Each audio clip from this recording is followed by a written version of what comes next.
మాట్లాడుతున్నావు, హద్దు మీరి ప్రవర్తిస్తున్నావు, హద్దు మీరి దేవుడు నీకు ఇచ్చిన స్వాతంత్రాన్ని నువ్వు దుర్వినియోగపరుచుకుంటున్నావు.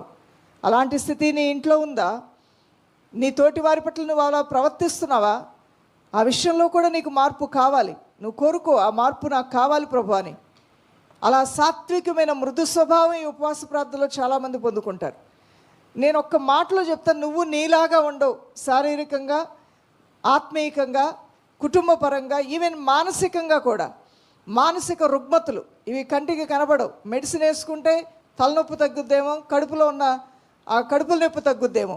మానసిక రుగ్మతకి ఏ మెడిసిన్ కూడా లేదు. అంటే అది వేరే వేరే రుగ్మతులు ఉన్నాయి. అవి కొన్ని ఆటిజం, వాటికి వీటికి ఏవో కొన్ని వాడుతుంటారు.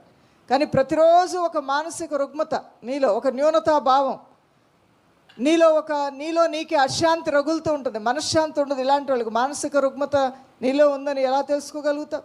నీకు అసలు మనశ్శాంతి ఉండదు. తిన్నా సరే ఎందుకో నీకు తృప్తి రాదు. నీకు ఎప్పుడూ కూడా ఒక సంతోషం అనేదే ఉండదు.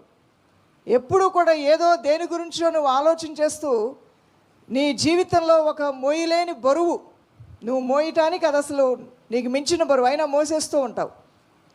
నీలో ఉన్న మానసిక రుగ్మత ఇది.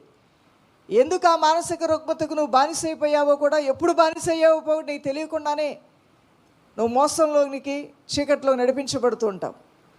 ఎందుకు ఎప్పుడు నువ్వు సంతోషం నీలో కనబడదు, నిరీక్షణ కనబడదు, హ్యాపీనెస్ నీలో ఉండదు. ఎప్పుడు ఏదో పోగొట్టుకున్న దానిలాగా బతుకుతూ ఉంటావు. నిజంగా అది చాలా బాధాకరమైన పరిస్థితి. అలాంటి స్థితిలోంచి నువ్వు బయటికి రావాలి. అలాంటి స్థితిలో నుంచి దేవుడిని లేవనెత్తాలని వేడుకోవాలి.